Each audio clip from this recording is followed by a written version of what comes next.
My name is Haldeman Shelbourne again. I'm a lender, USAFA 15 grad, and I'm here with Marquise Cobb. Marquise, tell us a little bit about yourself.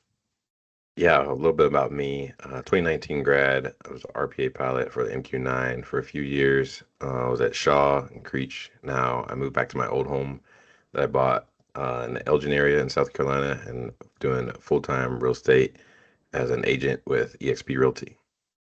Awesome. Yeah, so I wanted to get in, just ask you a few questions about the Shaw market. Obviously, it's a big base, it's growing. That whole area is growing. South Carolina in general is growing, and lots of grads and other folks looking to buy here. So if you're going to be stationed around Shaw area, should you live in Sumter or Columbia or somewhere in between? I'm gonna say the classic answer is like it depends. So, Yeah. so I'll just talk about like some of the benefits of some of the areas. So Sumter, that's gonna be like your closest to work type of place.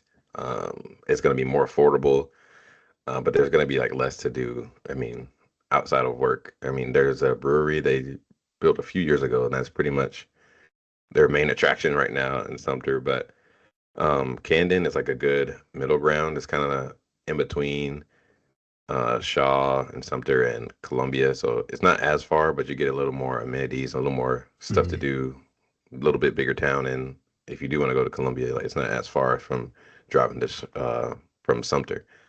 And then Columbia, I mean, so when I bought my house, I was like, I'm gonna live in Columbia because I don't want to live in Sumter. I'm gonna be bored and blah blah blah blah. So I bought my house in Elgin, which is just outside of Columbia. But when I moved here, I was like, I have to drive 45 minutes to work every day. And I don't really like do as much stuff as I thought I was going to be doing. But it is like more to do. Like you're going to have like your Sam's, Costco, downtown stuff, whatever's going on downtown, like the football game. So it's more stuff to do. You're just sacrificing driving pretty much Yeah. and gas. Yeah, that makes a lot of sense. So it's like a lifestyle versus location choice. That's like a classic one, I feel Yeah, like, in real pretty estate. much. So maybe a little different depending on your age or kind of what you want to Yeah, focus yeah. on in life.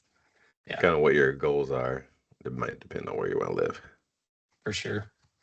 Awesome. So what areas are people sleeping on? Kind of going off the last question, like, you know, there's more than two choices. Like you said, you bought kind of in between. What are some other areas that people might want to check out? Yeah, I think the biggest one is gonna be Camden, just because, like I said, it's right in the middle. It's not too far from like work at Shaw or anything you need to go to. Like, and it's like a growing area. Like, they just built an Aldi there. I don't know if you go to Aldi, but they just built Aldi. They got a lot more stuff. They're not gonna have like the biggest stuff like Whole Foods or Costco or Sam's or stuff like that, but it's gonna have like just what you need pretty much. Not gonna have like your big stuff, but pretty much whatever you need. Elgin isn't bad, but again, that's where I live. It's kind of far if you're focusing on driving the Shaw for like Fort Jackson for Army people. I don't know if Army people are gonna watch this, but Fort Jackson is gonna be closer to your Columbia area type stuff. Mhm. And then one more sleeper that not too many people know about is Hopkins. It's kind of a small town, but again, it's like one of those in between towns, like right in the middle, not too far from like your amenities that you need, and not too far from work also. Awesome. Yeah, that's super good advice because I think people look at the map and they're like prepping the battle space to buy in one or the other. And I've looked Right. up there periodically, and it's like I couldn't imagine living somewhere else. But it's good to know there are these like actual towns and communities that are around there. Yeah. Um, Sweet. So if your buyers are thinking, like a lot of people, want to keep a house like you did, rent it out for a while when they move, and maybe sell it later on, maybe keep it in their portfolio. What are you steering buyers towards house wise? Um, you know,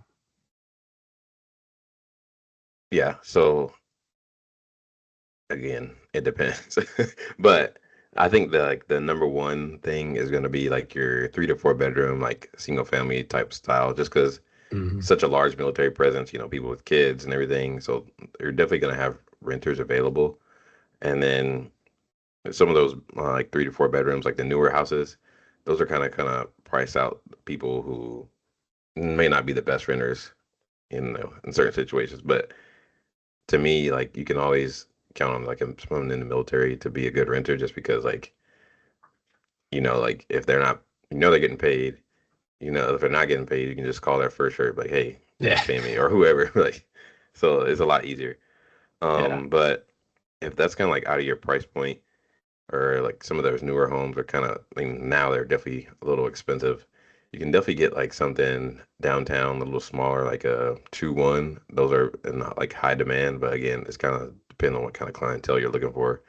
Mhm. And another big thing that I have like a personal story about this one. So definitely vet like multiple property management companies and like see who they're going to be renting to, and try to just see like what all they offer and what they do. So for me, I had someone move in. Luckily, we were like really good friends with like our neighbors, and so they kind of kept an eye on the house too. But I never really heard like from the property manager too much, only if they were like behind on rent or like they hadn't paid or something. But that rarely happened. But our neighbor was telling me that they had like purple lights or something like on all the time, and they like, it was a small, like a smell of like marijuana. So I was like, are they growing or something? But luckily, when we got back, like there's nothing here. Like it was like a little bit of a smell, but like the cleaners came and it was fine. So yeah, I would just say property management is going to be like a good key or tip to make it easier on you. Unless you have like people you work with, like you're going to rent to them and it's not going to be like a thing. But if you're renting to random Mhm. people, definitely consider who you're going to be your property manager, unless you're doing it yourself. Yeah. Yeah, that's a good point. And I see the value of this network, having, you know, an Air Force Academy kind of property network where people can seek out other grads who maybe it's not the right time in their life to buy, or they just want to rent, or they're not going to be there that long. So I think, I think that's kind of the value of this network, and being able to have people get in a house that works for them. Right. So let's talk house hunting. Last question. We get 10 days permissive TDY. Hopefully, we're all taking that. I know sometimes Yeah. it's a challenge with kids and life and everything. But what do you recommend people do? They got 10 days in Shaw or in the Columbia area. Maybe they're not using all of it, but what do you recommend people do beforehand or while they're on their permissive? So ideally, you've already reached out to me. We've already talked, and I've already been like working for you and like, helping you find a place. So ideally, we've talked. You already know where you're going to be living, and you can just use that time to, see if you like the area, drive your routes, see like traffic times, things like that. See what amenities, like what you're going to do for fun. But if you haven't talked to me, or you wait until like the last minute, then it's going to be a little more hectic. So you definitely, Mhm. if you're just now like starting the process like on your 10 days, I would definitely, on the plane ride or the drive, like get at least like 3 to 5 houses that you for sure like and for sure want to see, and just try to hit those as fast as you can. um this is all pre-approved, like after pre-approved and all that kind of stuff. But Yeah. yeah, you definitely want to maximize that 10 days if you're kind of behind. But so I guess my biggest advice would be ahead of the curve, so that it's a little easier for you, and reach out to me. Yeah. No, that's great advice. Yeah, man. Well, thanks again. Looking forward to talking again soon. And it's great to have grads in all different markets, but especially like the grad that's the POC for the base. Like everybody knows that they need to go talk to you if they're coming to Shaw. You're going to hook it up. So that's awesome. Thanks, man. Yeah, for sure. Thanks for having me. Sweet. Cool.